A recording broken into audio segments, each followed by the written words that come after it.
can't predict. This is going to be a great show. On today's Harvest, founder and president of the National Institute of Family and Life Advocates, Thomas Glessner, shares on his latest projects. So stay tuned. You won't want to miss any of this Harvest.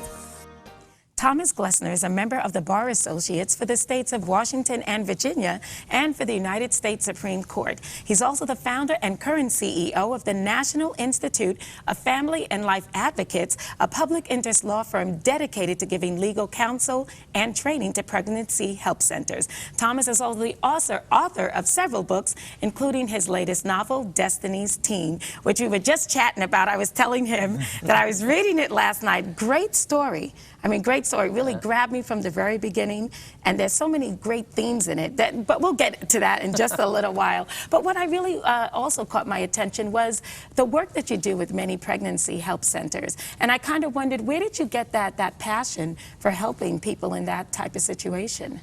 Oh, Kelly, unfortunately, we don't have enough time to give that. But the short version of that is my wife and I got involved in the pro-life movement in 1979. So we've been veterans out in Seattle. And just the Lord just brought on our heart, we've got to do something. If we're really Christians, then we better stand up and speak out. And we founded a pregnancy center in Seattle, and I was chairman, and as a lawyer, I incorporated and got the legal stuff moving. And short story is I ended up in Washington, D.C., heading up a national organization, and a lot of the legal stuff we did back in those early days in Seattle, we've transferred now to the current organization that I head up.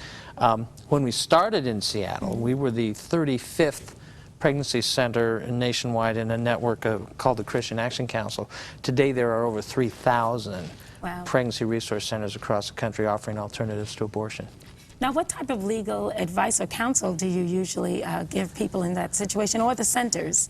Well, it's twofold. NIFLA, or the National Institute of Family and Life Advocates, was founded in 1993 because the pregnancy centers have been under such an intense, vicious, mean-spirited attack by the abortion industry. They have slandered them. They've said these centers are bogus. They've worked with attorneys general in various states to close them down. They've filed lawsuits.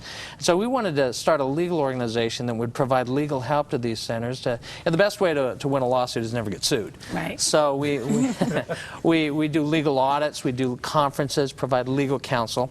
That's the first part. But the second part that is really critical in what we do is helping centers convert to medical clinic status, because Chuck and I were talking, the center he's involved with, as a medical clinic with a medical director, they can provide ultrasound to confirm the pregnancy of a woman who's considering abortion. Now, the statistics show that if a woman is considering abortion and she goes to a pregnancy counseling center, about 20 to 25% of those women will choose life. If that pregnancy counseling center is medical and confirms that pregnancy with the ultrasound, that number jumps up to 90%. I think, Chuck, you were saying your center was saying 93%. Yeah. Wow, that's huge. Well, see, the mother sees this little baby on the screen and all denial is gone. And you're a mom, you probably had an ultrasound done. And it's just the whole natural law of God on the heart of that woman takes in, and she sees she is a mother, and she sees the baby's heartbeat, and it's an incredible turnaround rate that we see in these centers. We're coming up on an anniversary later this month of Roe v. Wade, and there will be much to do about that in the news.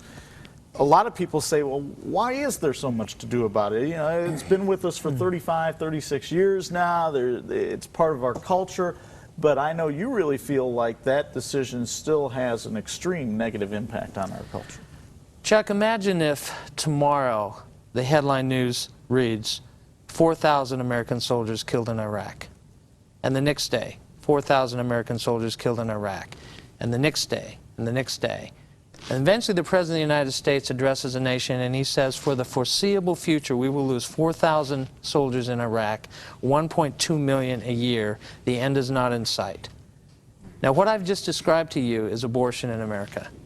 By the time we're done with this broadcast, another 90 children across this nation will have been destroyed in their mother's womb, if you take those statistics. Now, is that not something we should not be appalled about? The Roe v. Wade decision was just, as a lawyer, it was the most incredible legal atrocity, if I could say that. Sometimes when I speak, I say, What if tomorrow the Supreme Court handed down a decision that says car theft is a fundamental constitutional right? Now, you can be opposed to car theft, and no one's forcing you to be a car thief if you want, but don't impose your morality on anybody else. See, that's what the court Right. did in Roe. They took what was a felony in all 50 states and made it a fundamental constitutional right. It was insane. And that decision is affecting the way we look at human life in general. If an unborn baby is considered worthless because it's an inconvenience, what about the elderly, the infirm, the handicapped? What about these people? Are they not just as inconvenient as an untimely pregnancy? And can we not justify their killing as well? And indeed, we're seeing those elements in society come together.